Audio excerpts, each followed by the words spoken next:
Hello my dear media aspirants, media exams के इस platform पर मैं हरिशंकर सोनी आपका हार्दिक स्वागत करता हूं।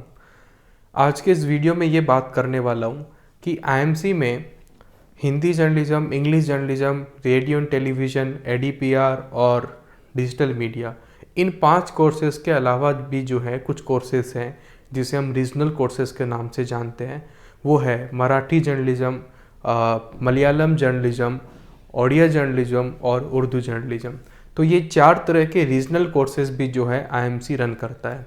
उसमें उर्दू जर्नलिज्म केवल दिल्ली कैंपस में है, बाकी अपने रीजनल कैंपस में, जैसे कि मराठी जो है अमरावती में है, मलयालम कोट्टायम में है और ओडिया जो है आपका ढेंकानाल में है और उर्दू जैसा कि मैंने कहा कि दिल्ली में है। तो ये 4 रीजनल कोर्सेज भी जो है आईएमसी के हैं। तो इन जो रीजनल कोर्सेज हैं ये जो ठीक है, इनके लिए सीयूईटी से जो है एग्ज़ाम नहीं हो रहा, बल्कि इनका एग्ज़ाम रीजनल भाषा में, मतलब कि जो क्षेत्रीय भाषा है, मलयालम का मलयालम में ही एग्ज़ाम होना है, उर्दू का उर्दू में, मराठी का मराठी में, ओडिया का ओडिया में ही।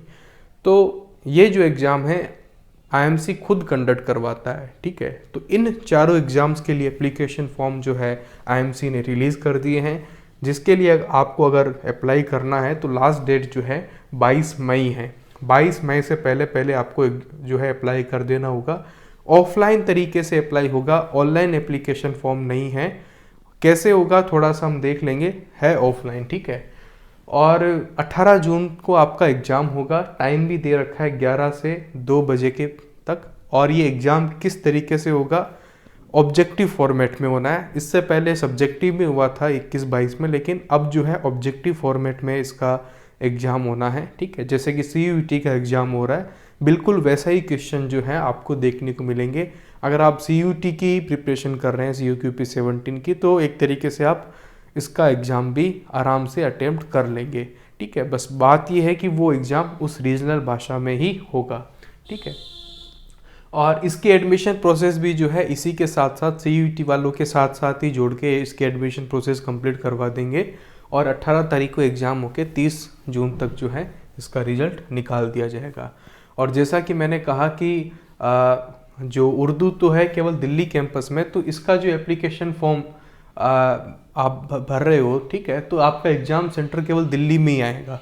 बाकी सबका एग्ज़ाम सेंटर जो है अपने अपने रीजनल कैंपस में और दिल्ली कैंपस में भी रहेगा, ठीक है। तो आपको कौन सा एग्ज़ाम सेंटर चाहिए वो भी आप फॉर्म भरते समय बता सकते हो, आपको वो एग्ज़ाम सेंटर अलॉट हो जाएगा, ठीक है। एप्लीकेशन फॉर्म भरने के लिए जो फीस रखी गई है वो कैटेगरी वाइज ऐसी है, जनरल के लिए 800 रुपये है, ठीक है। और जैसा कि मैंने कहा कि ये पूरी तरीके से ऑफलाइन एप्लीकेशन फॉर्म है, तो इसमें आपको जो फीस देनी है वो इस तरीके से देनी है कि इस बैंक डिटेल पे आपको फीस देने के बाद उसकी रिसिप्ट के साथ में ऑफलाइन फॉर्म जो है आईएमसी के एड्रेस पे भेजना है।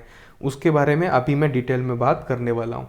तो ये फीस भेजने की जो डिटेल है यहाँ पे दे रखी है। आप कैसे भी ऑनलाइन एप्लीकेशन जैसे आप यूज़ कर रहे हो, पेटीएम वगैरह, फ़ोनपे, गूगल पे, उसमें आप अकाउंट जैसे ऐड करके पे कर सकते हो। पे करने के बाद उसकी रिसिप्ट प्रिंट करवा के आपको फॉर्म में अटैच करनी है। तो ये उसका तरीका रहेगा, ठीक है।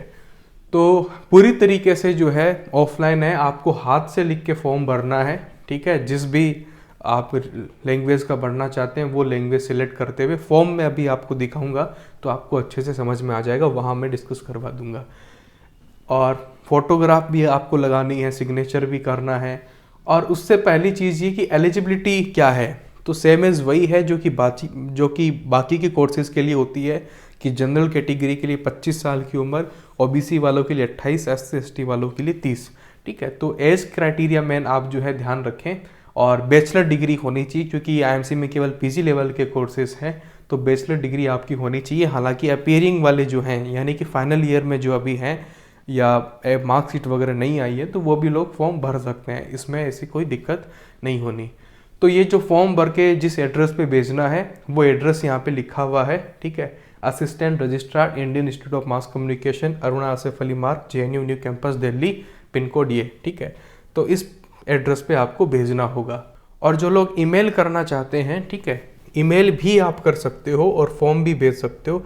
तो आप इस जगह पे ईमेल भी कर सकते हो, तब भी आपका फॉर्म एक्सेप्ट हो जाएगा, ठीक है।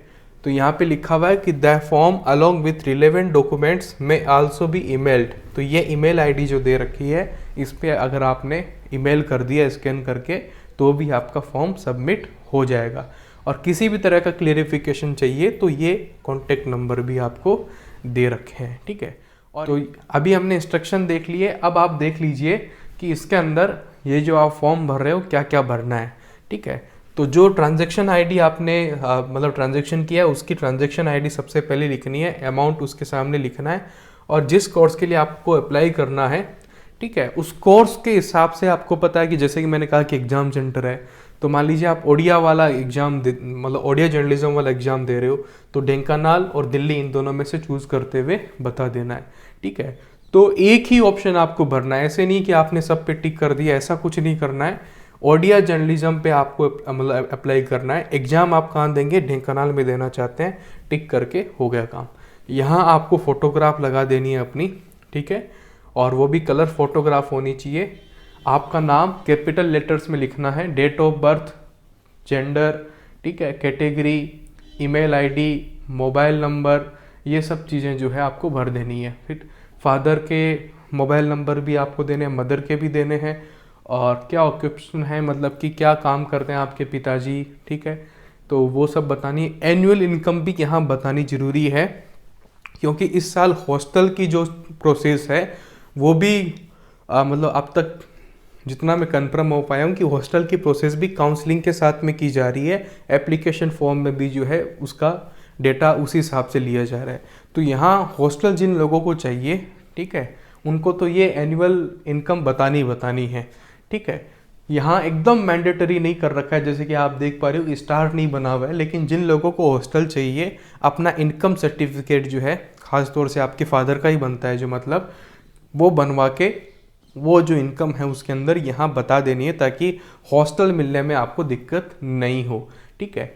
और पूरा कंप्लीट मेलिंग एड्रेस जो है अपना लिख देना है कि आपका खुद का एड्रेस क्या है, ठीक है, आपका खुद का एड्रेस जो है इसमें बताना है आपको, ठीक है, और पिन कोड के सहित बताना है आपको, ठीक है। एजुकेशनल क्वालिफिकेशन जो है आपको अपनी बतानी है, नीचे सिग्नेचर कर देना है, डेट भी लिखनी है।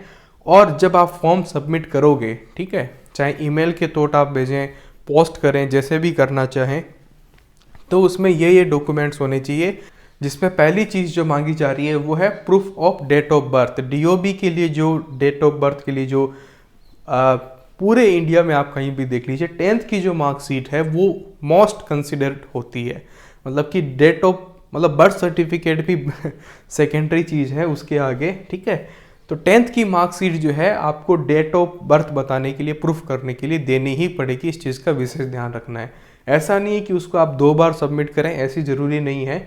बस 10th की अगर आप मार्कशीट भेज रहे हैं तो कोई दिक्कत नहीं है। उसके बाद SC ST OBC जिस भी कैटेगरी से अगर आप आ रहे हो, अगर आपने रिजर्वेशन क्लेम किया है फॉर्म भरते समय तो अटैच करना है, नहीं तो नहीं करना। हाँ, आधार कार्ड, ड्राइविंग लाइसेंस या वोटर आईडी, ये 3 ऑप्शन आपको दिए हैं, इन तीनों में से एक होना चाहिए। तो प्रूफ ऑफ एड्रेस के तौर पे आपको ये भी देना है, ठीक है। और जैसा कि 10th की 12th की मार्कशीट हो ही गई, और ग्रेजुएशन की जब तक आपके मतलब जहाँ तक आपके सेमेस्टर वगैरह हुए हैं, ठीक है, सेकेंड ईयर तक की अवेलेबल है, तो सेकेंड ईयर तक का जो मार्कशीट वगैरह है वो भी आपको साथ में अटैच करके ईमेल में भेज रहे हैं तो ईमेल में भेजनी है। तो इतने जो डॉक्यूमेंट्स आपके सामने लिखे हुए हैं ये फॉर्म में अटैच करने हैं। बेसिकली ये आपका फॉर्म है, एग्ज़ाम की डेट आपको दे दी गई है, सारी डिटेल्स इंस्ट्रक्शन के अंदर लिखी गई है। एग्ज़ाम के बारे में मैं आपको बता देता हूँ कि ऑब्जेक्टिव एग्ज़ाम होगा।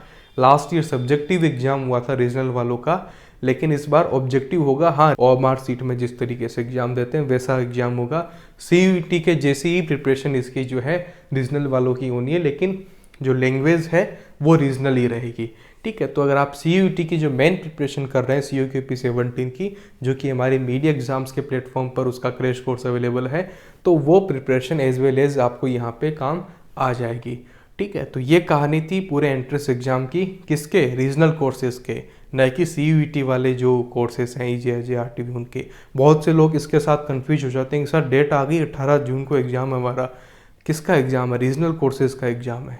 तो रीजनल कोर्सेज वालों का मैंने सारा सब कुछ बता दिया है। कोई भी डाउट हो फर्दर कोई भी क्लेरिफिकेशन आपको चाहिए हो, इंस्ट्रक्शन में भी नंबर दे रखे हैं, और टेलीग्राम जो मेरी आईडी है, जो मेरा चैनल्स है, उसको आप ज्वाइन कर सकते हैं, डिस्क्रिप्शन में उसके भी लिंक है। तो फिलहाल इस वीडियो में इतना ही। Thank you very much, all the best.